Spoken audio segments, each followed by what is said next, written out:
Well, hello there. Are you here to join us for tea? You're a little bit late, but we have a spare chair. You might as well sit down. Now, let's see. We have some biscuits and some muffins and some berries. Well, these flowers aren't edible, they're just here for decoration, but don't you think they look pretty? Now, would you like some spearmint tea or some chamomile tea? And would you like some milk or some sugar?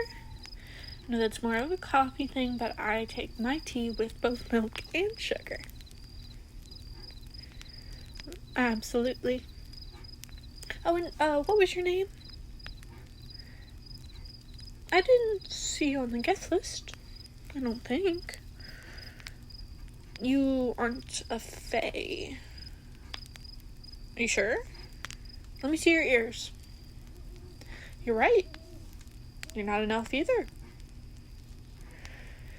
Well, this is a predicament. Because you just drank some of that tea, and that tea's only for fae, or elves, or some species other than a human. No, it's not poison, per se.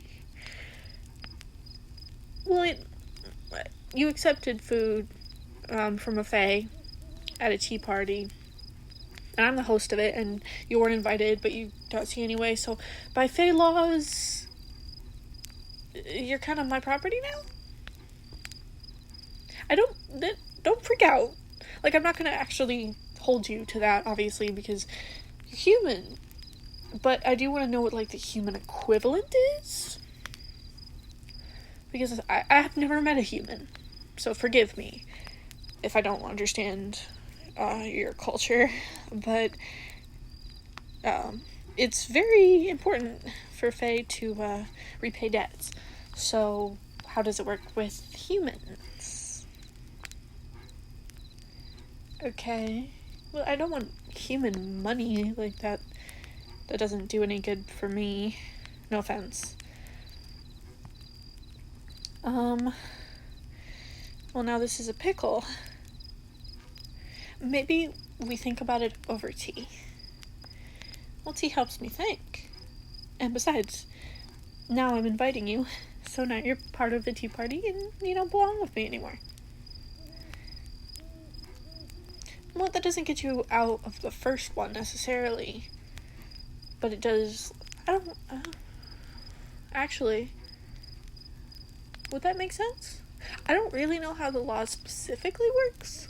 I just don't want to mess up because it can mess with my powers. Like, you know the human story that, like, if you throw sugar on the ground, a fairy will have to stop and pick them up. Like, we're compelled to. It's kind of like that, except if we don't, serious detriments to power. Yeah, as well as like a social outcasty thing, so we don't want that. Yeah, I guess that's true. You could just run off and, like, you'd be fine. Of course, you probably wouldn't be fine.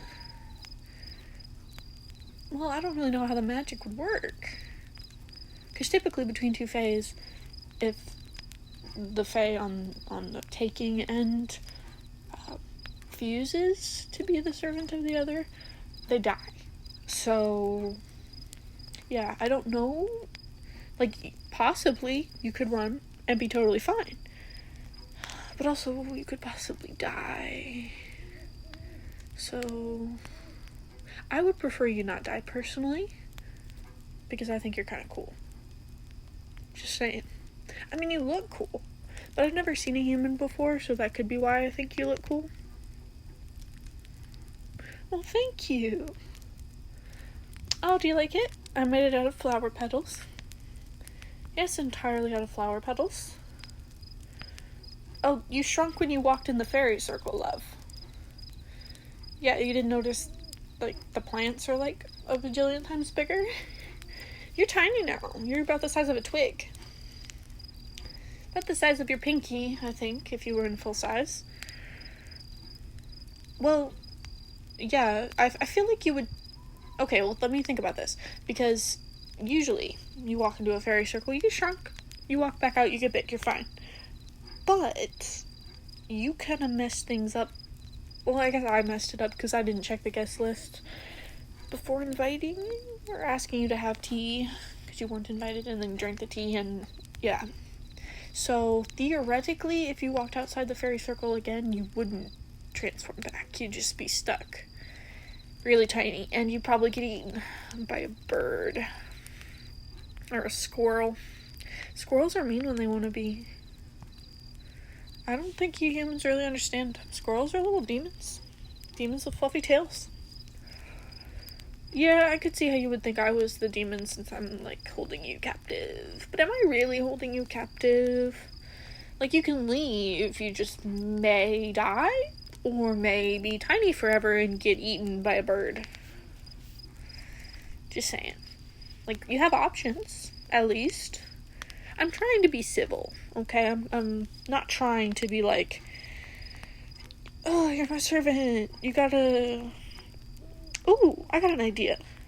What if, like, you did something for me, and then we call it even? How does that sound?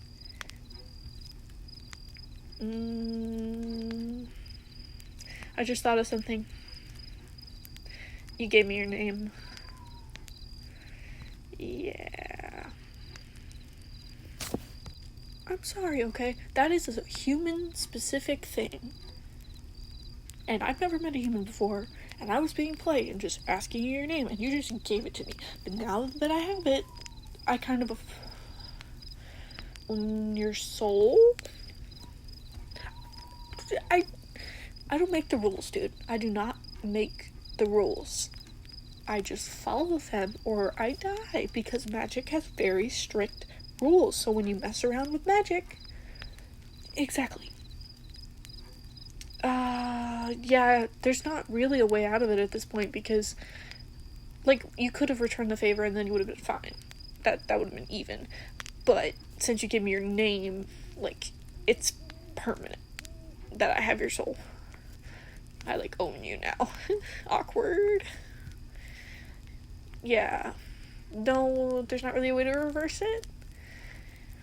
I mean, I suppose we could go see if there's, like, an ancient way of reversing, but usually when humans give Fae their names, the Fae uses them as a servant forever, till the human dies, because Fae live a lot longer than humans, and then the Fae eat the human soul, which I can see why that is intimidating prospect to face, an eternity in servitude, and then your eternal soul being devoured.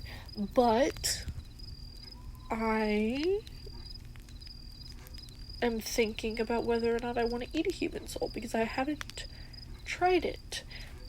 But no, calm, breathe. I'm just thinking out loud here. We're not making decisions.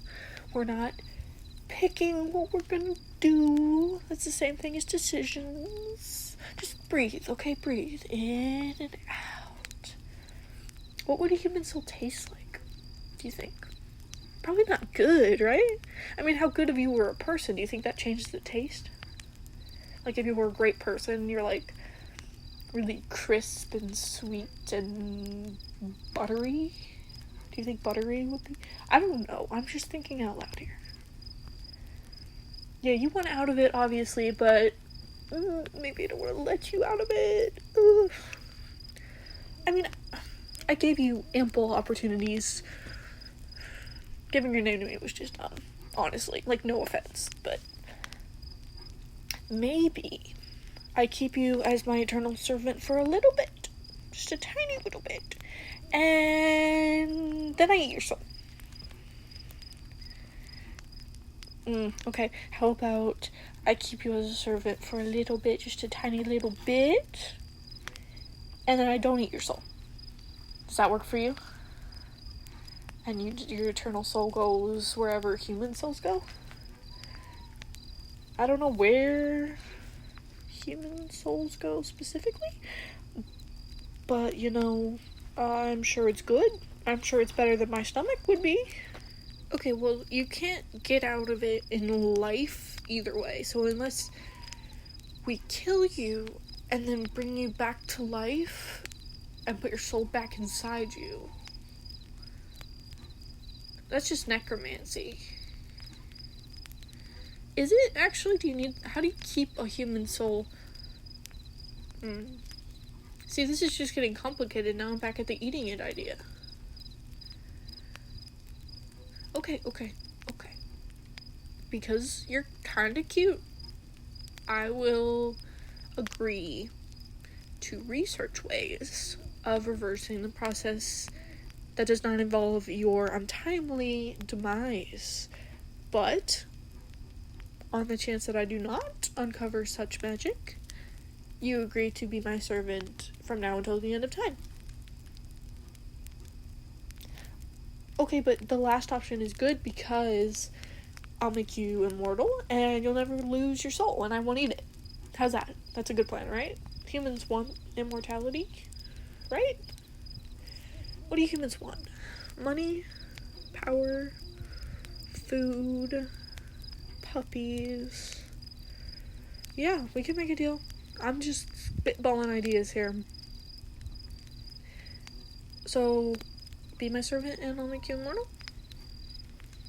On the off chance that I do not find any magic in the conceivable universe, not just fey magic, any magic, I will be thorough in my investigation. Worry not. I will be thorough. Yes, I suppose you can come and help if you want to help. Oh my goodness. You're kind of insufferable. No offense. Like, you're cute. You're just a cute little human. But, like, are all of you this annoying? No? Just you? Well, you're the one who gave me your name, so... yeah, can't really back out of this one. Alright, little friend. Little eternal indentured servant. Let's go see if we can find a way to get you to not be my eternal indentured servant. No, I'm not going to call you a slave. Because that's an icky word. We don't want icky word. We prefer indentured servants or human acquaintances. You want to be my human acquaintance? Does that sound better? Okay. So glad we got that sorted. Now, shall we go? Well, I think a good place to start would be the Earth Fae, because I know one specific really old Fae has this big library and he hyperfixates on niche forms of magic. So I think that's a good enough place to try, if you're up for it. Awesome sauce. Let's go. Off into the woods. Maybe having a human around won't be so bad.